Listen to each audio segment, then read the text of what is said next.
Watching. Chaplain Jeff Shealy, please.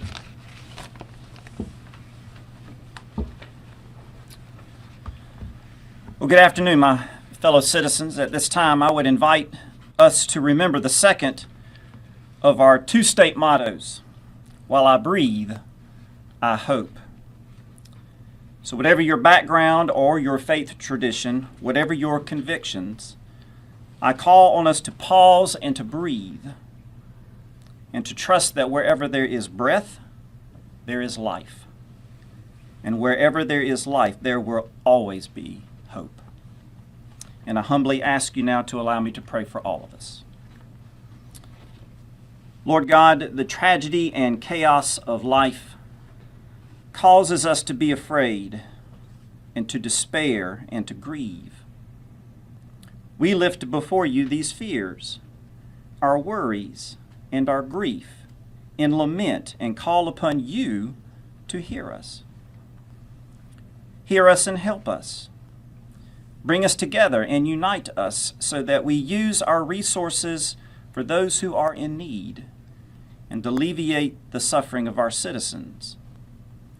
Through our collective efforts, bring justice and create peace. Calm our weary souls and inspire us to the ultimate task of the human experience, the task of service. For there in those places where we serve one another, your breath of life is at work to bring healing and restoration to all people. To you, O God, be all the glory and honor. Amen. Amen. Thank you, Chaplain. Just a few introductory remarks. We do have some numbers. You may remember some of these on Friday. These are outages, meters. We have about 3 million electric meters in the state. On Friday, we had 1,300,000 out. Saturday, 1,200,000. Sunday, had 904,209. And Monday, we had 745,593. So it's going down steadily. As of Sunday, Dominion, to break those numbers out a little bit, had 99,677 meters still out. Duke had 468,647. Santee Cooperative, which provides through transmission, their transmission is restored, but the co-ops had 177,269 still out. So we're making progress. Unfortunately, we've now gone up to 29 deaths as of this morning related to the storm. And we ask you to keep those families and loved ones in our prayers. Progress is slow. Again, as you know, one of the things that's slowing us down is the choke points. We got all these electrical lines down. The soil was wet. The trees went over. The winds were adequate to knock the trees down. They knocked the power lines down, so we have power lines tangled up with trees and limbs, and it is dangerous to go in and try to clear that out yourself if you are not a power lineman. That is why the power companies must go in first and assess that before the chainsaw crews can get in. And we have lots of chainsaws ready to go, and more are coming. In fact, as General McCarty explained, we got more guardsmen going out. We started off with, I think it was about 600. By the end of 500 by the end of this day, we'd be well up to 670, and we have about 140, another company of 140 coming on sometime late today. So we're ramping up all over the state. A couple of things to mention. We ask people not to listen to rumors. Don't get your information from these unofficial sources, because 99% of the time they're wrong. And there were a couple of them that were circulating recently and causing fear and concern among people in Columbia, and that is that the Columbia water system was going out, the wastewater as well as the drinking water. Well, none of that's true. It was stated that everyone was evacuating the facility and all that, and I think the mayor and others had a press conference earlier today to knock down those rumors. I spoke to the mayor a minute ago, He says he thinks they got those rumors knocked down, but there'll be another one coming right behind it before long. So please get your information from official sources. And also, another one was there no power company presence in Greenville. Well, if you go on the internet and look at the pictures, don't listen to the words, maybe, but you'll see there are power companies all over, trucks all over, as well as people in Greenville. One other thing is this disaster relief. We're getting a lot of calls wanting to know why this county or that county has not been included in the disaster relief. That is because under the federal procedure, although we got the declaration to provide funds for the disaster relief, the counties themselves must send in the information here for us to transmit it to FEMA. It doesn't work any other way.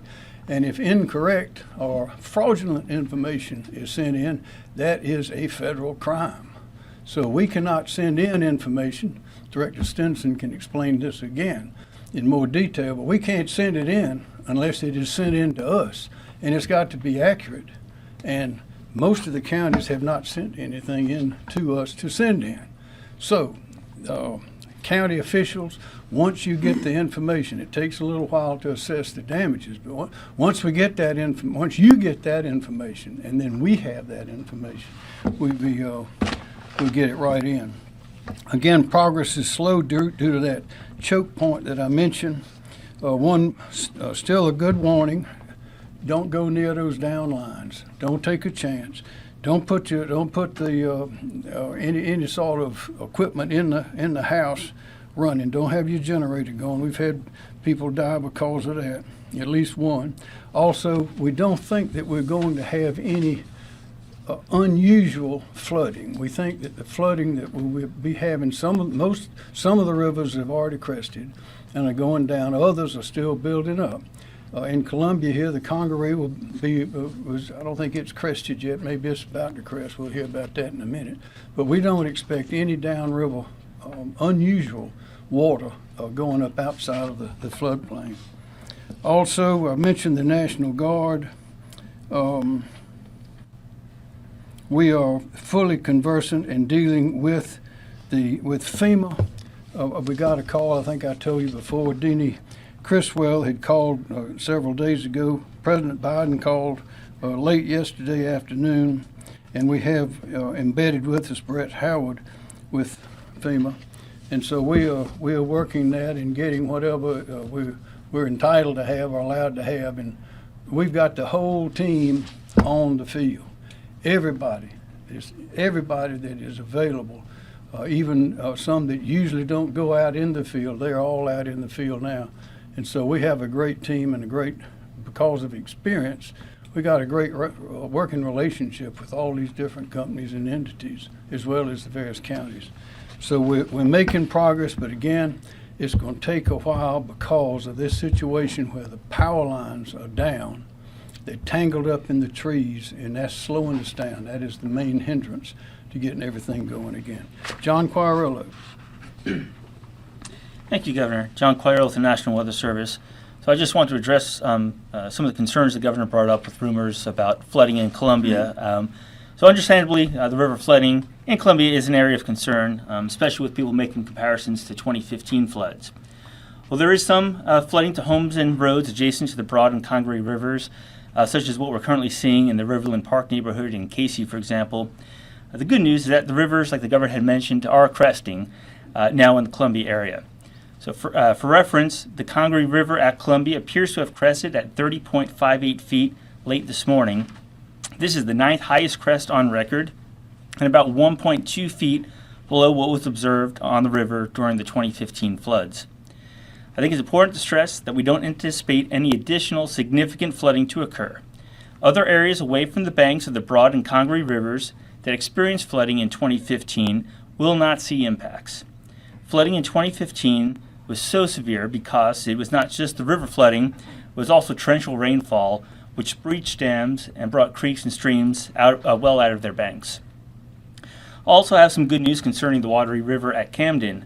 That river crested late last evening, and floodwaters will continue to recede, falling below major flood stage tomorrow.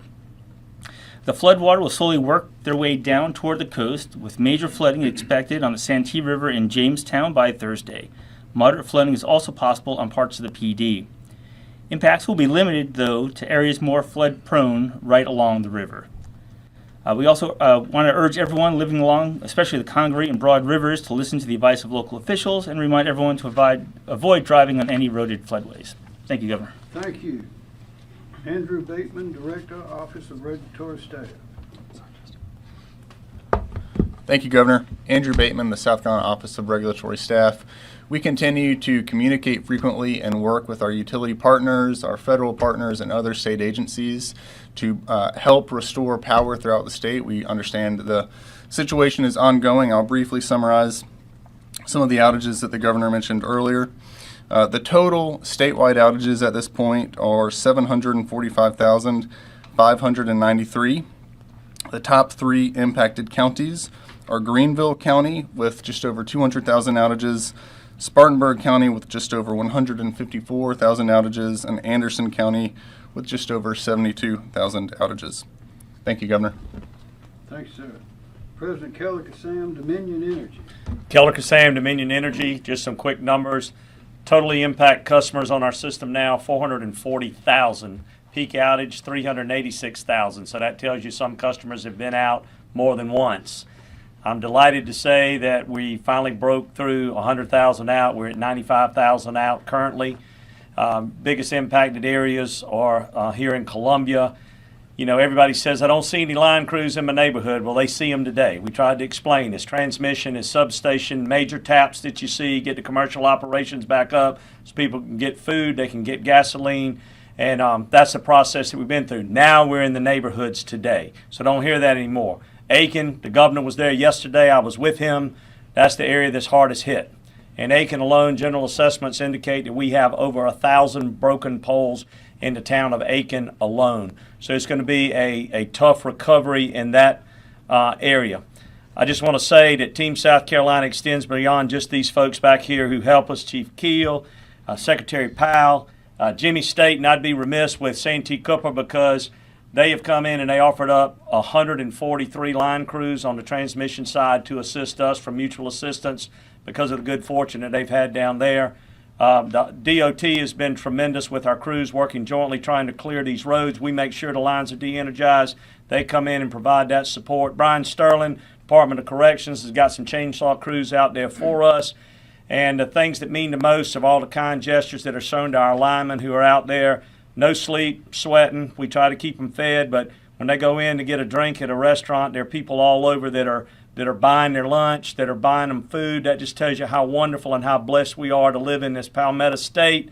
And then Chapin High School, a shout out to them. The young people at Chapin High School, they don't have class, but what they are doing is tomorrow at 9 o'clock, they're going to feed 150 linemen, those students. So it's overwhelming. We feel so blessed in the midst of all of this difficulty that we're facing right now. But we'll get through it, we'll endure, and we'll get stronger, and it'll bring us even closer together. Thank you, Governor. Thank you, sir.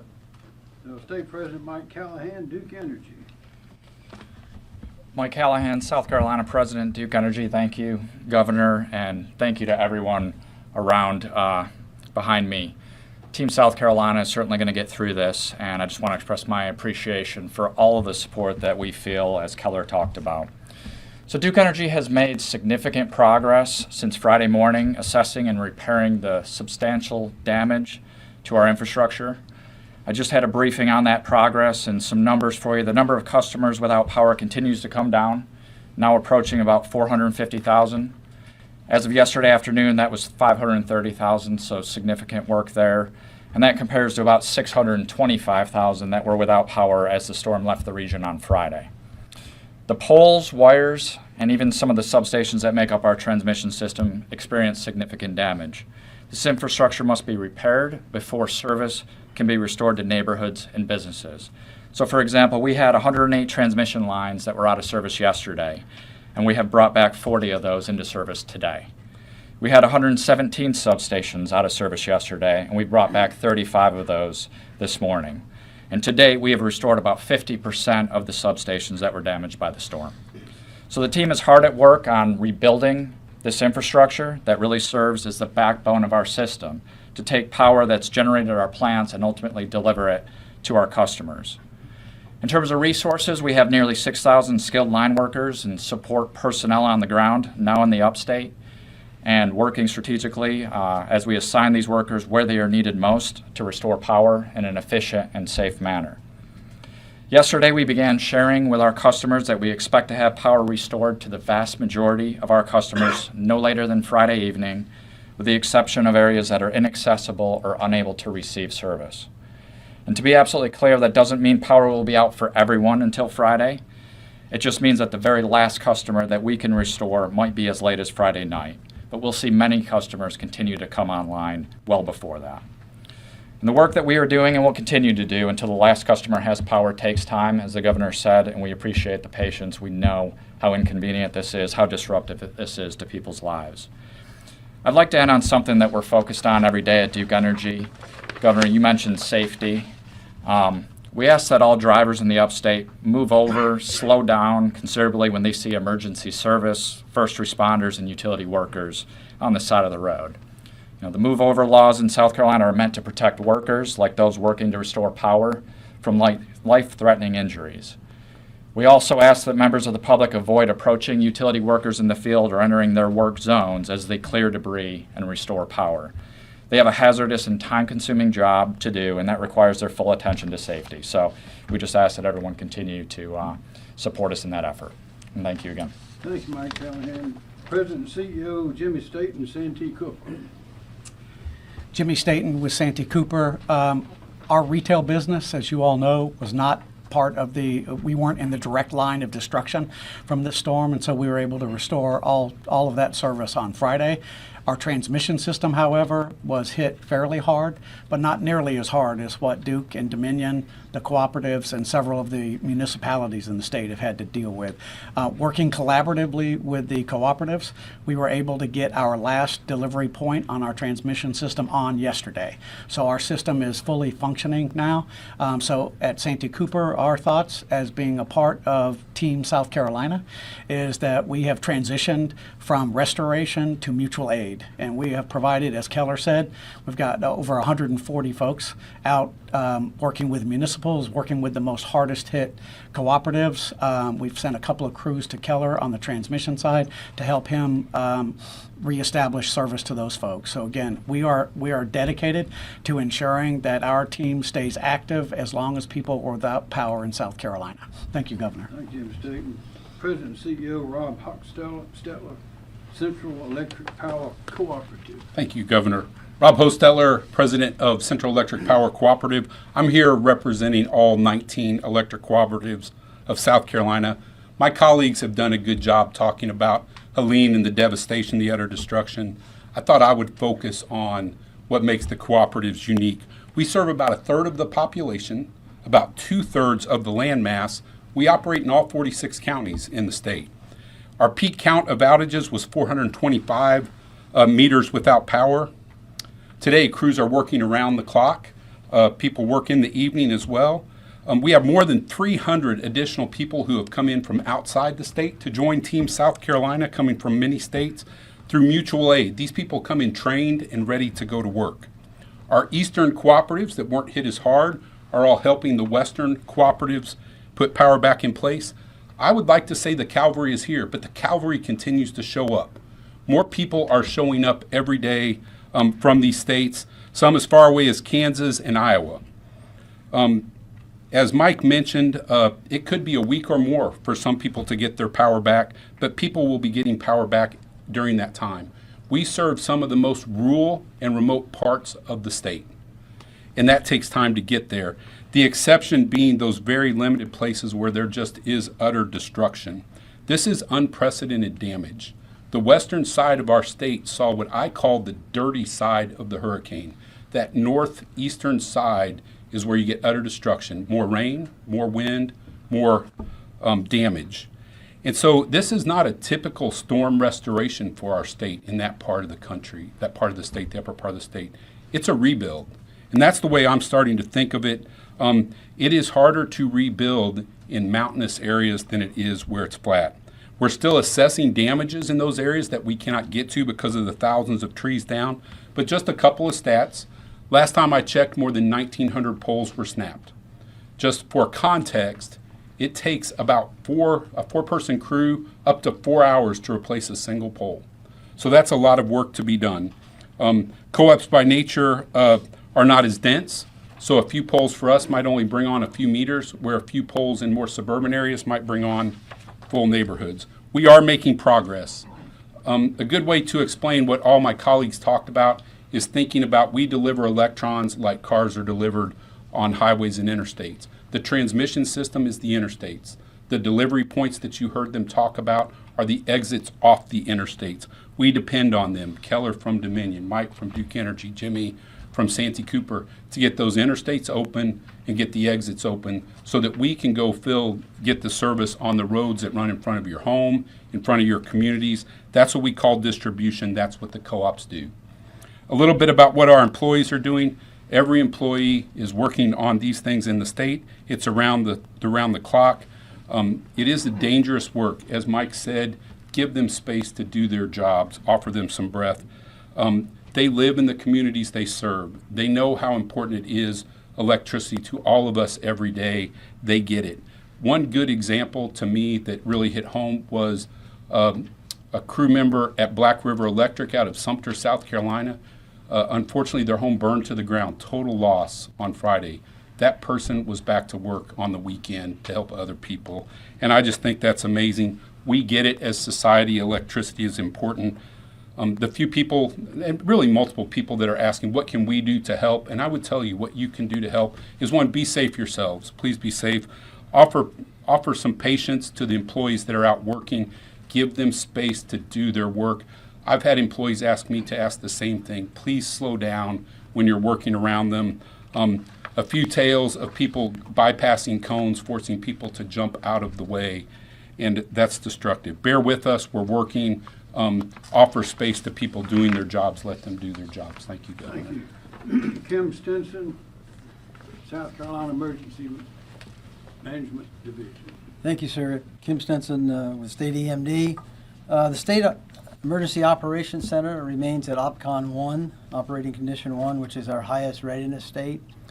The top State Emergency Operations Center priorities right now are maintaining communications, clearing roadways, power restoration, shelter operation, and food and water distribution.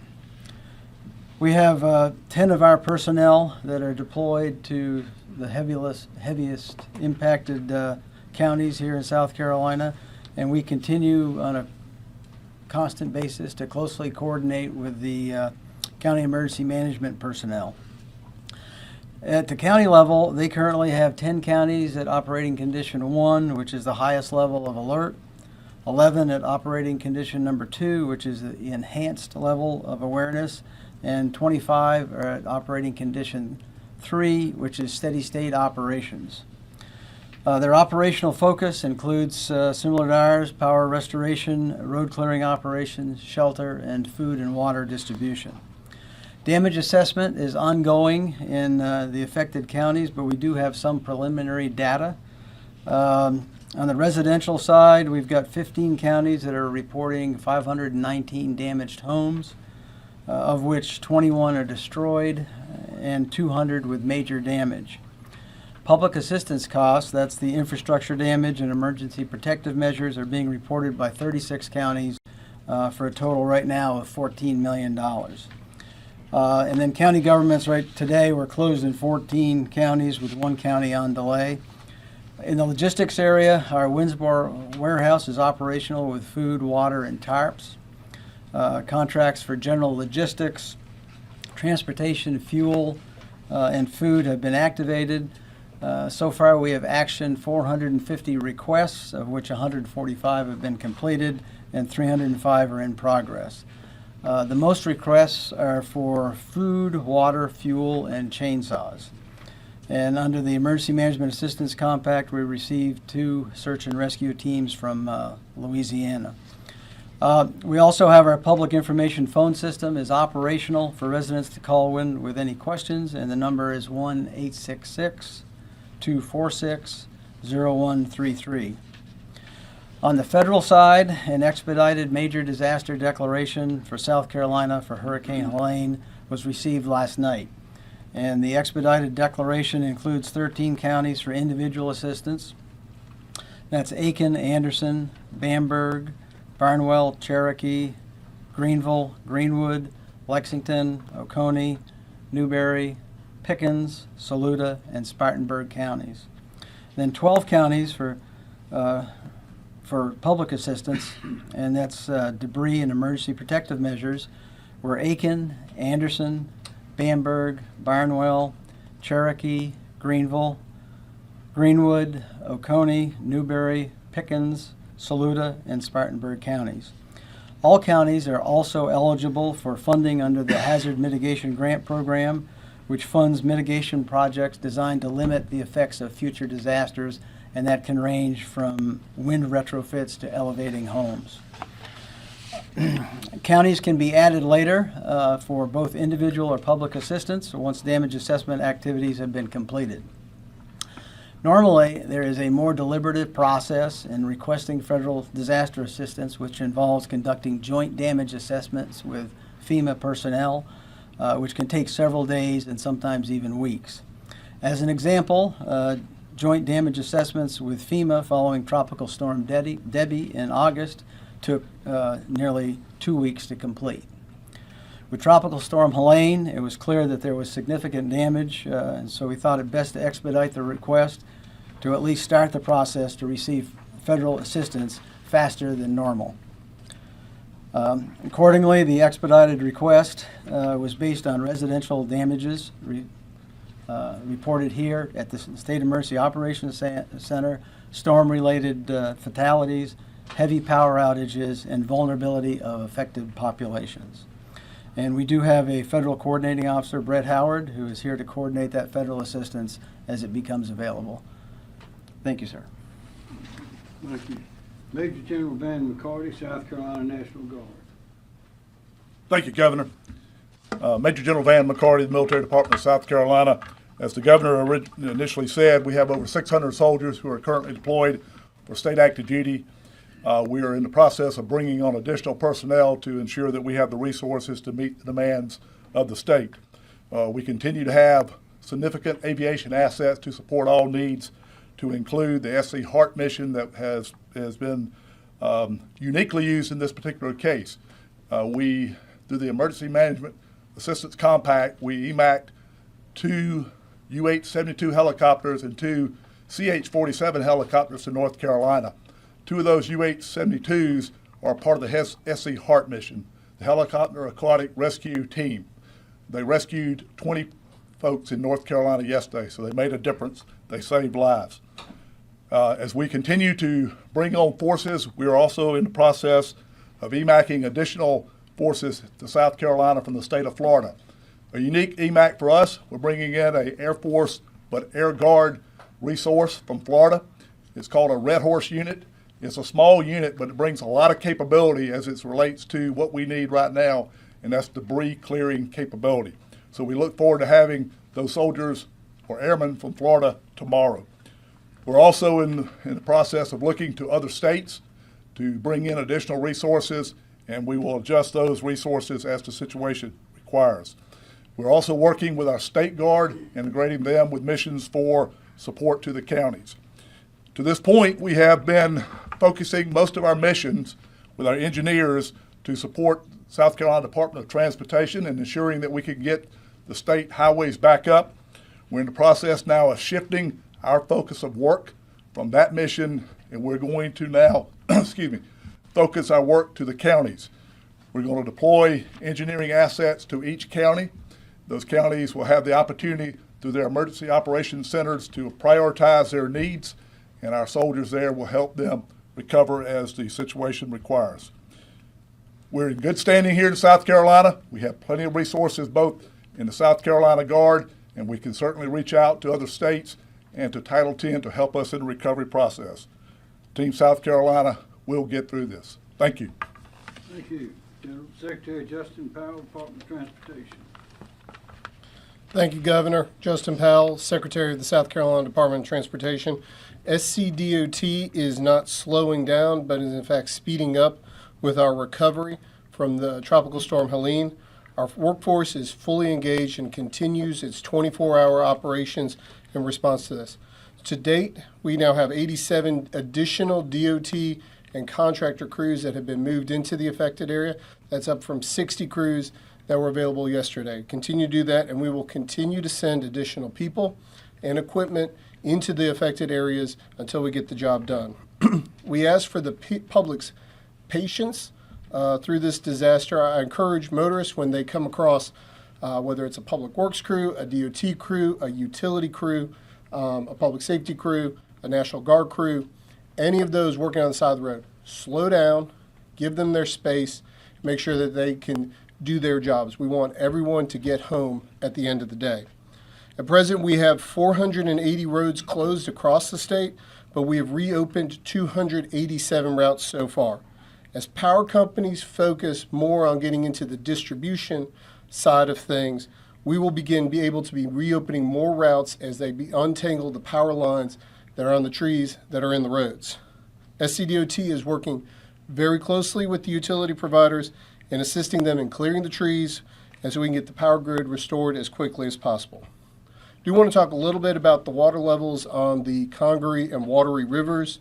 We see no threat to the bridges there and have been actively monitoring and closely watching that as well as that, but we have no concerns that there is any threat from flooding on those structures. And finally, we're getting the trees out of the roadway quickly. As you travel, you will see piles of debris and trees piling up on the side of the road. Know that we are in the process of activating our debris removal plan, and we'll start working on it in October. Thank you. Thank you, Governor. Thanks, sir. Director Robert Woods, South Carolina Department of Public Safety. Good afternoon, Rob Woods, Director of South Carolina Department of Public Safety. I'll just give you an idea as to where we are with regard to the traffic management mission.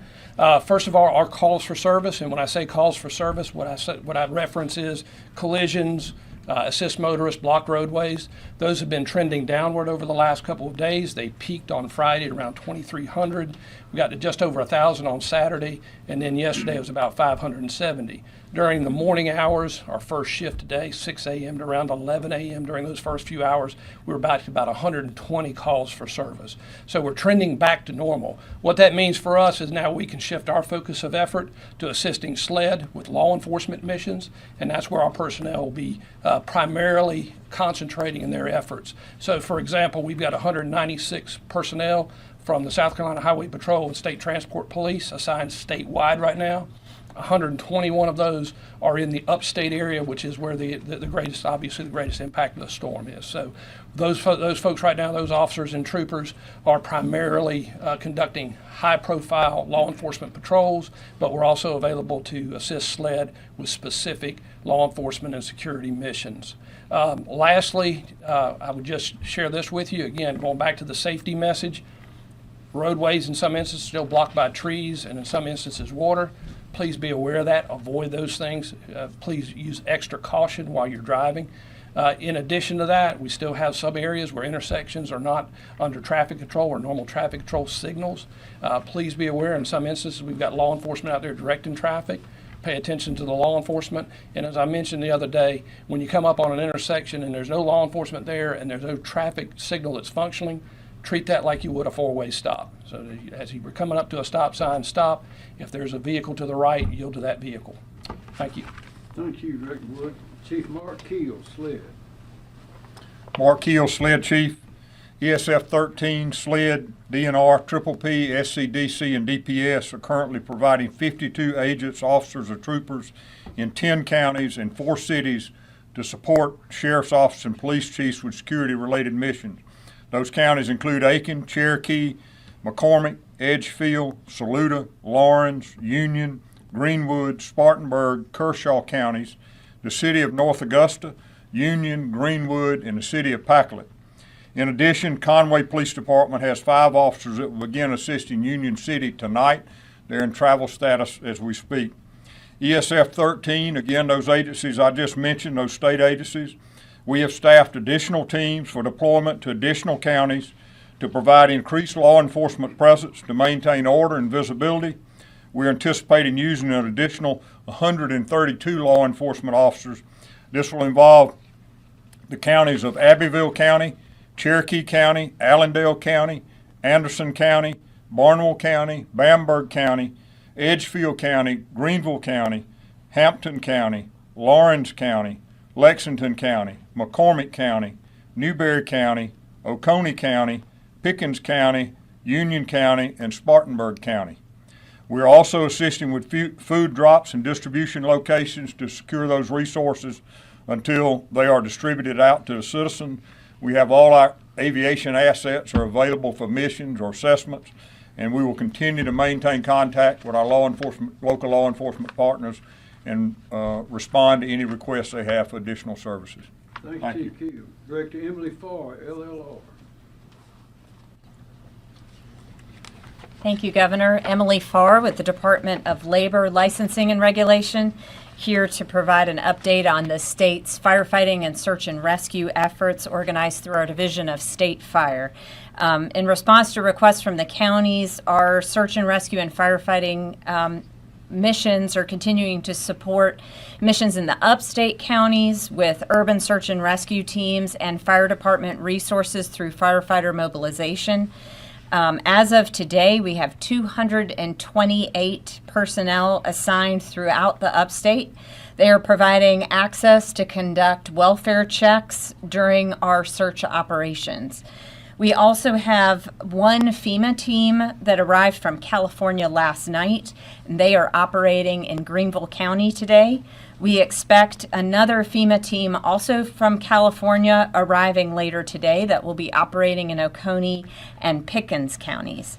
I did want to make note of some really important safety notes during this time. Anytime that we see power outages, there's always concerns about generator safety and using candles. So really important messages for those of you using generators or for your neighbors or friends that may be using them. Make sure never to run a generator inside of your home. If you're using a portable generator, having a battery operated or battery backup carbon monoxide alarms in your home if possible. The effects of carbon monoxide poisoning are dizziness, breathlessness, confusion, or loss of consciousness. Be sure not to overload the generator. Before refueling it, shut it down and allow it to cool, then refuel the generator. Try to keep it at least 20 feet from doors, windows, and vent openings into the home, and never use it in an attached garage. For candle safety, if you're using candles, be sure to check your smoke alarms to make sure they're operational. Consider using battery-operated flameless candles if you can, or of course flashlights. If you are using candles, be sure to put them in a sturdy candle holder and on a flat surface. And as always, do not leave open flame candles unattended. We're working really hard to push this message out as much as we can in partnership with EMD and others, but these are very important safety notes for all of our folks without power. Thank you, sir. Thank you, Director Farr. State Forester Scott Phillips. Good afternoon. The Forestry Commission is currently continues to support road clearing operations in the Piedmont of South Carolina. Our incident management team continues to support EMD's points of distribution mission, which is delivering food and water to affected areas within the state. The agency is also working on a damage assessment for South Carolina. We got airplanes in the air currently looking at what is the damage to our forest in South Carolina. We are implementing a state forester's burn ban effective tomorrow morning. So Tuesday, October 1st at 6 a.m.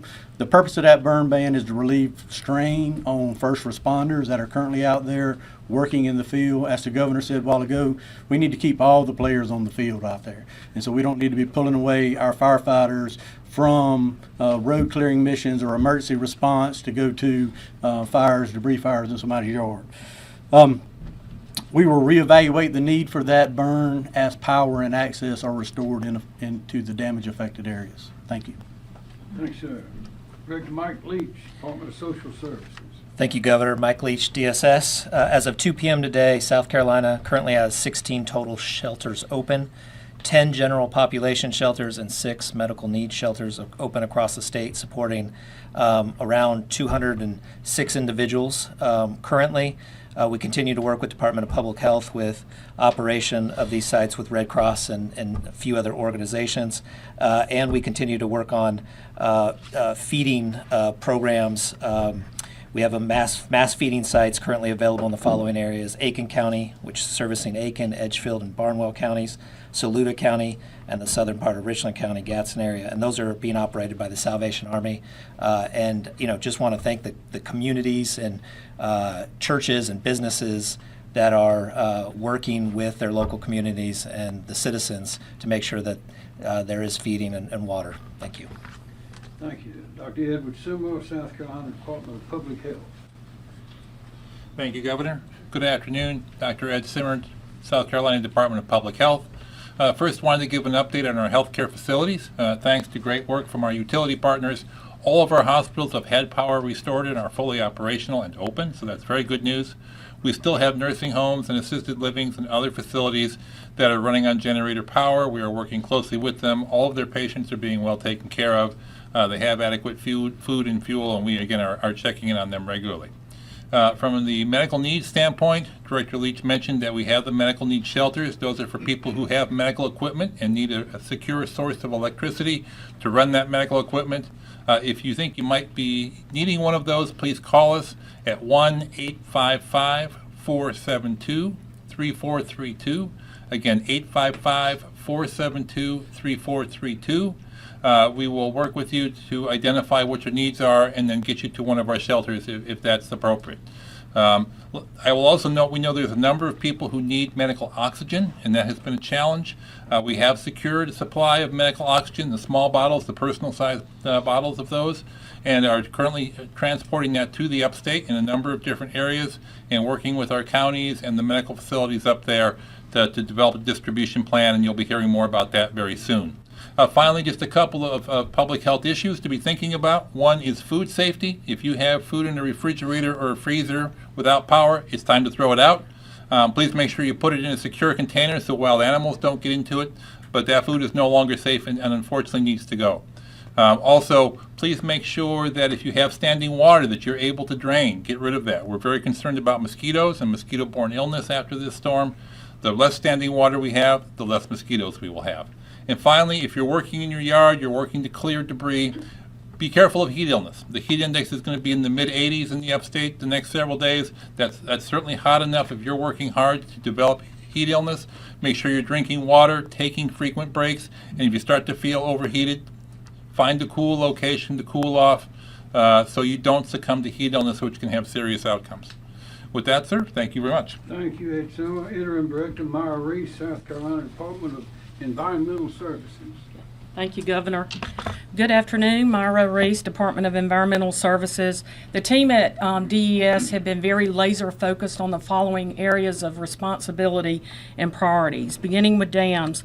Our dam safety program is not aware of any significant issues with our state regulated dams because of Helene. We are continuing our post-storm assessments, and as a reminder, we were looking at the dams that were located in counties that received significant rainfall greater than 8 inches, and we identified about 200 dams. The counties they are located is Pickens, Greenwood, Lawrence, Oconee, Abbeville, Aiken, Anderson, Edgefield, and Greenville. We have assessed the condition of about 104 dams.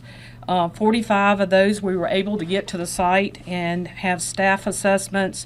The remaining 59 were self-reports from the dam owners.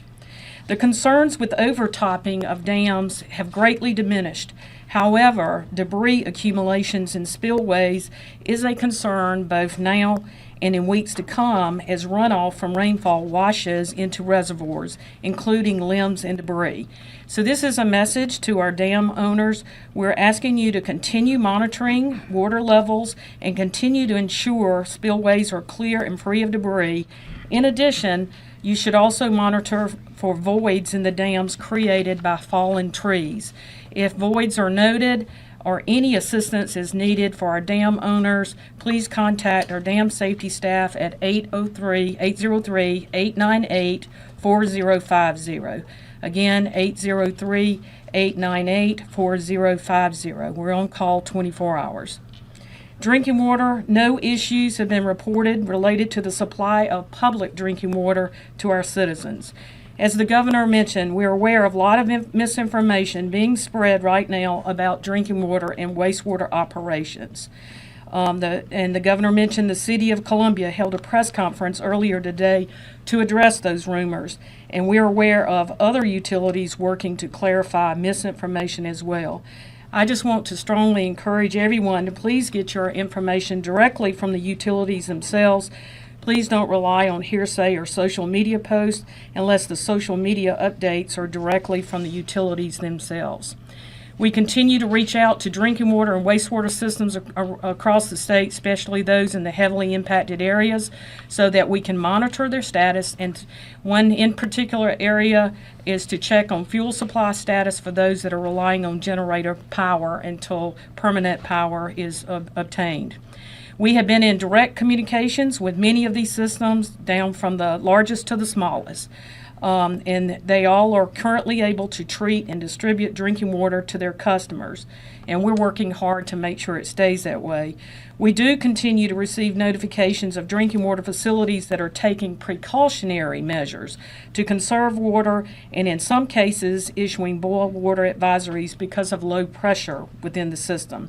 Please follow information directly from your local drinking water provider for the latest updates. And just as with drinking water, we're aware of a lot of misinformation about facilities' operation status on the wastewater side. We have been notified of some sanitary sewer overflows, as you would expect with any storm of this significance, and we will remain in communication with our state's wastewater facilities to provide technical assistance. We're also making sure that those providers understand the circumstances in which they need to issue public notifications about a local sanitary sewer overflow. Debris management, we're communicating with our state partners and with local entities about debris management sites, and that we will approve alternative debris sites as needed so you can get the debris off of your property. Coastal impacts, our Bureau of Coastal Management has been made aware of a small amount of docks in the Beaufort area that were damaged. We're working with the owners of those structures. We have teams out today assessing for any other beachfront structures in our coastal communities. And a reminder to private well owners, we know that there are a lot of folks who rely on private wells for their drinking water, and when you don't have power, you don't have access to drinking water. We also know that your well could have been impacted by flood waters, and so we just want to encourage you to contact our private well hotline at 1-888-761-5989. Again, that's 1-888-761-5989 for guidance and information about how you can have your well water tested and your well disinfected. In closing, just a reminder about flood water. We want to continue to remind all South Carolinians to avoid floodwaters and use extreme caution around them. As you are aware, there are many harmful things that could have an impact on your health, and we'd like you to be reminded to take precautions. Thank you. Thank you, Maurice. Director Marcia Adams, South Carolina Department of Administration. Yes, good afternoon. Marcia Adams, South Carolina Department of Administration. And I'm going to update you today on donated goods. And I first want to say thank you to all the citizens in the state and those outside of the state for their many offers of assistance. We're continuing to work with counties to determine their needs for donated goods and volunteers, and just want to thank everyone for what they are doing to help South Carolina. Because donations of products for disaster relief require transportation and warehousing, the most effective donation is usually a monetary donation.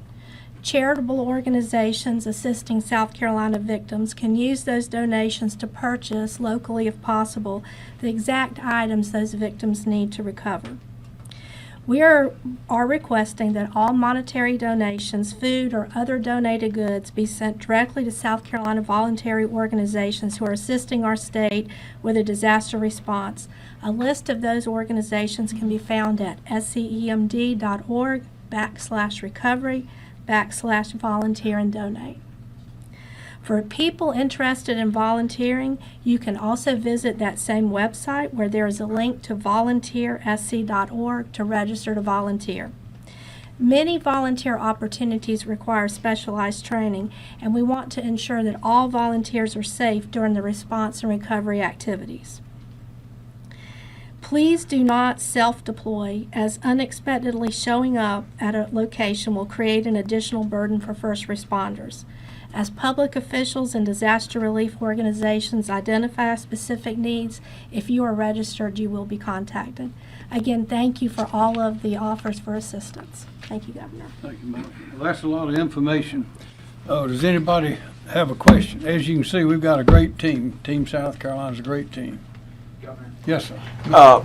So on Wednesday evening, about 6:50, the National Weather Service in Columbia issued an advisory that we're going to get tropical storm winds here in the Midlands, indicating we're going to get some stronger winds further west. But you still didn't do any kind of media briefing ahead of that on Thursday. Why not do any media briefing on Thursday when you have some people saying they feel like they had a chance to get prepared for the storm? First of all, we did issue the declaration on Wednesday, emergency declaration. It got a lot of publicity and a lot of information, and also we had a number of press events around the state at which these questions came up, and we recited all that at those. I actually have a question for the utilities. I know that there's been a lot of grid resiliency work done ahead of the storm, and as this came in, we saw more damage done to some of the high voltage transmission lines. Was just wondering, what we actually knew about the vulnerability of the system heading into this, how this impacts ongoing work to improve that. Well, we always say we work 365 days to prepare for this, and that includes vegetation management. The transmission lines that you speak of is regulated by the Federal Energy Regulatory Commission, the same folks that regulate Lake Murray. And we clear those lines from one side of that right-of-way to another.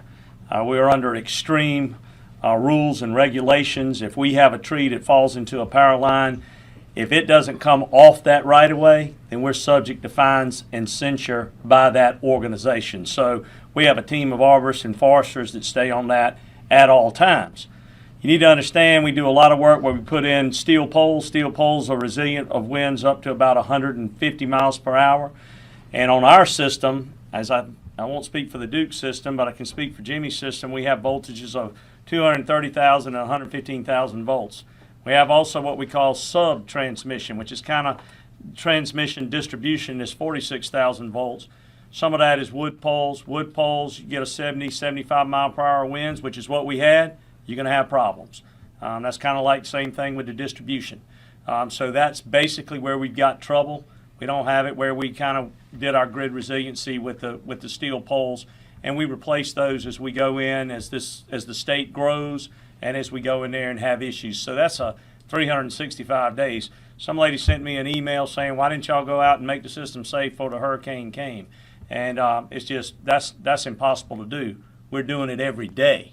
With the work that we do. Some of the folks that complain the loudest about the lights being out are the some ones that complain the loudest when we go in there to do the tree trimming. So we just, that's just human nature, and we accept that, and we understand that, but we're always working to inspect, patrol, and maintain both our transmission and distribution assets, as well as our dams that we use for hydro generation and our power plants. Keller covered a lot of ground there, and very similar for Duke Energy. At the highest voltages, we go up to 500 kV. At the lowest level, we have 44 kV that you called sub-transmission. Those highest voltage lines fared well, but the level of destruction that we're seeing in the upstate is a level that we haven't seen. Governor, we were in Greenville yesterday. I appreciate you coming and touring that and hosting a media event there where Senator Graham said, his whole life in the upstate, he's never seen destruction like that. And so the investments that we've made certainly have been helpful, but the the level of destruction is just beyond something that you can harden a grid for. Gotcha. And I know that you mentioned that this work has been ongoing, that you guys are hamstrung by a lot. Did you anticipate that something like this could have happened ahead of time? I was just kind of curious as far as hindsight being 20/20, obviously, but. Yeah, I mean, there's always preparation for any kind of natural disaster. You know, it's interesting in the upstate, what I usually lose sleep over and think about most is an ice storm. We've had those before that cause this level of destruction, and so we do what we can to build infrastructure. You know, some of our system is underground, some of it is not, obviously. We have a system that's been built up over many decades, but we'll continue to evaluate and learn as we will from this storm. Yes. Governor, you mentioned that you spoke with President Biden yesterday. Well, I didn't speak with him. His message was one of a number.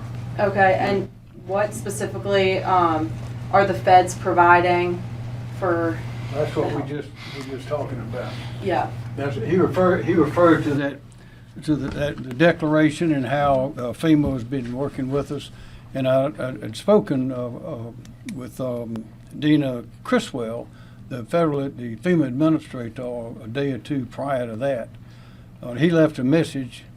I was busy, couldn't answer the phone, so I called him back and left a message for him. So I expect we probably talked before long, but he's good about staying in touch. And FEMA has always been a big help, and we have where is our man? Right here, sir. Come on over and let him take a look at you. Tell them what you're doing, please. Okay, sure, be glad to. Hi, I'm Brett Howard. I've been appointed as the Federal Coordinating Officer for Hurricane Helene. Currently, as you heard through this, we've got 2 USAR teams that one is employed, one is on the way. That encompasses about 90 personnel for both 45 that are on the ground. I've got staff that are inbound to start getting out into the communities that are impacted by this disaster that have the declaration in those counties. We need them to start registering. I have an IMAT team, and I need to give you numbers for that. I don't think anybody has asked, so if I could, I'll get to that in just a second. I have an incident management assistance team that is helping me bring in the federal resources the state and the survivors are going to need as we transition from response to recovery, as the power comes back on and repairs start being made. We also have mobile registration intake centers getting ready to be in these areas to help with that. We're helping with public health on oxygen bottles, anything that the state really requires and needs if they can't really through their robust contracting system. And many of you were here during Debbie, and I talked at length about the state and their preparedness, and you have heard from all of the governor's staff about how well they do and how many contracts they have in place. But I do want to make sure we get this message out to the survivors, and also my thoughts and FEMA's thoughts and prayers are with those that lost loved ones in this, and also those that have lost homes and property in this too. So there's 3 ways to really get in touch with FEMA. If you're in one of those declared counties, the web is disasterassistance.gov. You can call the 1-800 number, 1-800-621-3362, 1-800-621-FEMA, or you can use the FEMA app on your phone, either iPhone or Android. The easiest and most efficient way to do it is on the web. That will get you registered really quick. There's no waiting on a phone call or anything like that. And those, we need to get people registered so we can start get them started in their recovery, to start purchasing things that they need to do to either repair their home, have somewhere to stay, and things like that. Did that answer your question, ma'am? Yes, thank you. Thank you, Governor. Thanks, sir. A couple other items. One is on the public assistance side. FEMA pays 75% of those costs, and the state has to pick up the other 25%. And so it's so important that we have all that documentation from the local level to identify the facility or the damage, and get that documentation in terms of how much it's going to cost to repair that. That's extremely important on that end of it. On the individual assistance side, FEMA picks up a lot of that themselves, and I think it's about $80,000 max you could get right now in terms of IA per individual that own a. Oh, you're needs. combining the two programs? Yeah. Other needs and combined. yes. So you could get a potential of $80,000. Most people don't get that much. Half of it is for basically housing, and the other half is for what they call other needs assistance, and that could be medical bills, repairing or replacing some of your furniture and that sort of thing. They're bringing a lot to bear, like right now, in terms of oxygen and the federal teams and all that. But at the end of the day, what they really bring to South Carolina is reimbursement for many of these costs, both at the public level and at the government level as well. But documentation is extremely important, and that starts at the local level. I think false documentation, draws a penalty, a criminal penalty. So we should be correct about it, right? Be correct, yeah. Thank you. More questions? Yes, so when it comes to the daily assistance, we're seeing a lot of, private citizens offering water, places to charge phones, take showers, things like that.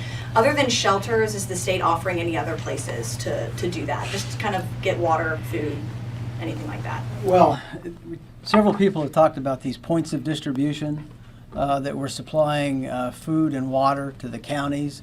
All this is managed at the local level, and so they ask us to provide the equipment, in this case the commodities, and that's shipped in, and then we work with them in terms of staffing and that sort of thing. So it's kind of an on-demand system. We've got supplies at our Winsboro warehouse, and if they need it, we will ship it. And that's, like you said, so like county administration would request those things? Yeah, well, the each county has an emergency management office that does similar to what we do here at the state in managing the emergency in terms of the operation and the logistics and the recovery piece of it. So we work with them. Sort of the same question for the schools that may have lost food and items. Who picks up the tab for that? School. That's a good question. Most of the schools get their funding for their food through USDA, and I'm not exactly sure how they work that, but I think they'll just replace it normally. And I don't know if anybody else has a better thought on that or not, but not seeing any. But Governor, can we get a description of what kind of assets were pre-positioned before the storm, and where were they pre-positioned, especially as we hear about crews coming in from out of state to assist our electric utilities? Yeah, they're coming from California, Florida, Mississippi, I think Alabama. But what was pre-positioned ahead of time? I don't recall the exact number we had in the beginning, but I will say at the first media briefing we talked about 18 states all the way to Canada. We had crews coming in. That number increases literally as we speak. For the Duke Energy system, we also serve parts of Florida, parts of the Midwest. This storm came right up through Florida, through South Carolina, North Carolina, and into Indiana, Ohio, Kentucky that we serve. We're wrapping up restoration outside of the Carolinas. Those areas weren't hit with I think, Rob, you called it the dirty side of the storm, and didn't face the level of destruction. So we're starting to collapse in and move crews from Florida and the Midwest. So that number will continue to increase. I spoke to the governor on Sunday. That's way back before the storm. Way back when it was still supposed to go through Atlanta instead of the I-passing over Augusta. On Monday, we sent a message out to all of our storm coordinators within the company. Let's go ahead, take care of your families at home, and let's get ready to work, because we're probably going to be impacted by this storm in some way. At that time, we said Cat 3 is what we were anticipating. We put our storm team together and had our first call on Wednesday. We went into storm mode and opened up our storm center on Thursday. That's when we start communicating with Mr. Bateman. I had my first call with him the Friday before, when I called him and said, hey, I think this one's coming. I think we're going to have some mutual assistance. And then we put a request in with Southeastern Electric Exchange, just like Duke Energy did, and we asked for resources to come here to the state. There have been a lot of these social rumor lies that we released linemen to go work in Florida, which is absurd. We bring resources here. The problem is because this storm was so large and it was covering Florida, could have gone all the way to Alabama, it didn't know where it was going to go. None of those utilities within close driving proximity were releasing crews, and neither were we, and neither did we. And then once the storm hit, and it was so impactful from Alabama all the way and up into Tennessee, it took a while for these resources to come here. This was an unusual storm. Usually storms come in and hit us direct. They come into the Gulf, go across Florida, and then they impact us as they go up the East Coast. All that energy goes into the Atlantic Ocean, and we get the rain. And you've covered those hurricanes. This one was different. It shot right up as a Category 4. It had 350 mile per hour, 350 miles of what it impacted as far as it spreading out. And Tallahassee is 292 miles from Columbia. So here we are. And Aiken's even closer. And Greenville and Spartanburg even closer. And that's why you got the impact that you did. So if I go back to when we started preparing, it was Friday a week for this storm to come. From that regard, we had the resources in place. We had people's minds and hearts trained on what was to come. We started stocking up our material for what was to come. And we put this entire, what the governor refers to as Team South Carolina, in place. And Dominion Energy is just proud to play a small part in all of that because it works, and it worked in this storm as well. Yeah, I think what you got to keep in mind is we were tracking the storm ahead of time. We had started our coordinations. We had started doing things at DOT in terms of moving equipment, moving personnel. So anticipation in the forecast, we had moved personnel into Pickens County, Anderson, Greenville counties ahead of the storm. We put our crews on 24-hour operations, so they were there. They didn't have to go to the yards and cut their way in. Our crews were cutting their way out, and so they were immediately responding as soon as those 35-mile-an-hour winds came down and started working from there. And then as any storm happens, you've got to be able to adjust to the conditions of what actually happens, and in this case, we had to do that, and that's we've been able to surge because we had those resources prepped and ready to go into the zone. Justin, do you have any sense on when the roads might be cleared? So I think what we're really following is the power companies are kind of the main linchpin in this whole process for us. So one of the big things for us is if it's tangled up in a power line, the trees over there, we got to wait for them to come in, ground it for us. And so we've been working very closely with them. In fact, today is a good example in the North Augusta area. Dominion and our crews were working hand in glove. We're operating the chainsaws, going from there. So I would say I think as the power company is looking towards the end of the next week, or not next week, this week, I think we'll be following right behind from there. Yes, South Carolina Guards also began to monitor the storm early on. After the governor issued his executive order, we brought on 75 soldiers and high water vehicles, the LMTVs, anticipating this to be initially a water event where we may have the need to send in personnel to rescue people that may have been stranded. Very consistent with what we've done in the past with Tropical Storm Debbie and on the coastal region. So we went to that degree to get ready.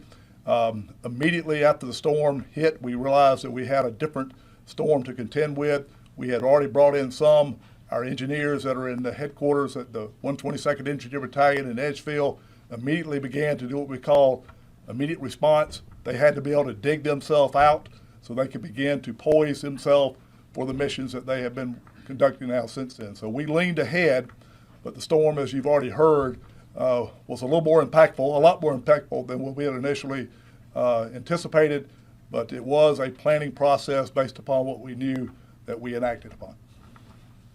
Do you have an idea about cell phone towers and how many of those are down, and if that's just power related or if some of these towers need to be rebuilt? Any telecom information here? No, Andrew Bateman, Office of Regulatory Staff. I do not know how many cell phone towers are down. That's something I can look into and get that information to you, though. Marcia Adams, South Carolina Department of Administration. I don't know the number of towers, but I do know the percentage of cell phone outages statewide is 13% today. That's down from 18% yesterday, with the highest concentration of those outages in Abbeville, McCormick, and Lawrence counties. Are we seeing any gas shortages anywhere, and if so, in what counties? Hey, thank you. Andrew Bateman, ORS.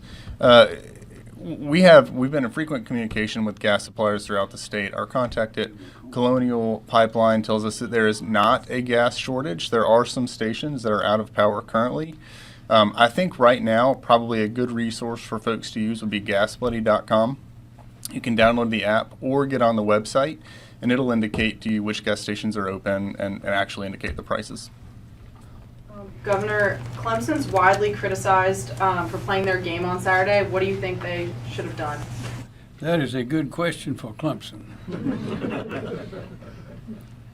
Any more? So, I mean, another hindsight question. Like you all have been saying, this storm took a different path than a lot of storms. Looking back on this with what we know now, is there anything that the state would have done differently? Or what have you learned from this? One thing we've learned is that it'd be nice to have a lot of power lines buried, but that is expensive. Another thing we've learned is that this is Mother Nature that came in this time, but Mother Nature is not an enemy. But we do have enemies. This country has enemies around the world. And this has demonstrated how interconnected and how fragile our system really is. So we need to be sure to harden that as well. But we always plan for the worst case scenario because you never know what's going to happen. And that's as you've heard, that's what we did this time. Sometimes we're lucky and the storm will go someplace that was not predicted. That is, we thought it might be coming at us and it veered off or wasn't as strong when it got here because it went across land. But other times there are things that were not predicted, like some of the flooding in 2015 and the dams breaking. That was not predicted, but it certainly happened. I don't know if Hugo was predicted to be as strong as it was, but it certainly was very, very strong. But again, we anticipate the worst and hope for the best, and sometimes the main predictors are out in Colorado. I think the University of Colorado, is that where it is? And they I mean, that's Colorado State. Yes, sir. You can see their predictions. I mean, it looks like a plate of spaghetti sometimes with all these different routes. And so we watch all that and try to make the right decision. But generally, what we urge people to do, I'm getting back to part of another question, is get your information from official sources, because there's so many rumors. Some of them we addressed today. There'll be more coming around tomorrow. But your TV stations, your established TV stations, for example, those are good sources of information. And in this case, they were wall to wall watching this storm and trying to anticipate where it was going. So that's the good kind of information to watch. And also the Department of the Emergency Management Division has a brochure that's given out at what grocery stores is it? Where is it? Yeah. The hurricane guide? Yeah. Yeah, Kim Stenson, State EMD. Yeah, the Hurricane Guide is widely distributed. It's on our website at scemd.org. It's on our Emergency Manager app that you can download, and it's available at Welcome Centers and Walgreens and coastal DMVs. And it is an excellent source of what to do if this, that, or the other happens. And we got them at the house. I urge everybody to get a copy of that. It's good. 2 more questions if you'll have them. When it comes to, you mentioned burying power lines. Is that something, do you see more talks about that infrastructure change happening in the future? Yes, Lindsey Graham brought it up yesterday in lessons learned. There's some other states, I think, that are municipalities that have thought of that. Some of them are doing it. It's very expensive depending on where you are. But we've been trying to get some buried in downtown Columbia, but very expensive. Maybe this may help a little bit. But in some states, they, again, in thinking ahead, lessons learned, some states, I think Florida, to get a building permit, if you're a gas station or something like that, you have to have a generator, have to have generator power for cases like this. You can see if we, and usually the private market will take care of that, because people want customers to come in if they know that the gas station will be pumping, then that's a good thing. But that's something that I think some of the businesses might want to consider as well. They require it by law in Florida. I don't know if we'll do that here, but it'd be a good thing to do. Last question. Roughly how many miles of line do we have there above ground? Wouldn't you know, Joe would ask. That's a good question. For Dominion Energy, 3,500 miles of transmission, 26,000 miles of distribution. And I will say about the undergrounding, it's expensive. It is expensive. And if customers are going to pay for it, or you're going to put an unfair burden on some South Carolinians that maybe are unable to pay, the way it works for us, we have it in our franchise agreement with municipalities in a matching program so that they can go out and put some of the lines underground. You've seen it in the Vista here in Columbia. You've seen it going up towards Columbia College up North Main. And it's been put to use. Go down and look behind the Capitol on South Main. It's another example of it. And it works from that standpoint. I will also say that you'll go out there and the people whose lights will come on the last will be people with underground power where the tree roots have uprooted that underground cable and has it in the air, and you'll see it. Or where the tree has come down on top of a switchgear or a pad-mounted transformer. So you always, as the governor said, you just got to take it in balance and see where are the best places, how you can distribute it, and how you can best pay for it. I was just going to say, my team can get you that information. I don't know exactly how much underground. Is that, you want to know how much underground and how much? How much would need to be buried, To bury all of it? Well, how much is above ground that in theory we need to? Thousands of miles, as you would expect. But in Horry County, Georgetown County, we are working with the communities in each of those areas where they contribute a certain amount of dollars. We match those dollars, and we have systematically been undergrounding at the beach levels now for a number of years. So we're starting to see the value of that investment. But as Keller and Mike have both said, it's an incredibly expensive process, and so we're doing it slowly so that we can keep energy affordable and yet reliable. And another point is, that is expensive, but what is this that we're doing right now? This is fairly expensive as well. Yes, sir, go ahead. If you'll let me. For the cooperatives, we do have 1,000 miles of transmission, but we just tap the interstates that our peers own, and about 79,000, 80,000 miles. But some places have done underground, and I would make sure everyone knows that. Keller mentioned it, Hilton Head Island, all underground. Places that get hit normally are putting power lines underground. This, again, was a spot that was unexpected, and on the dirty side of the hurricane, it is just really tough. It's crazy expensive to put power lines underground.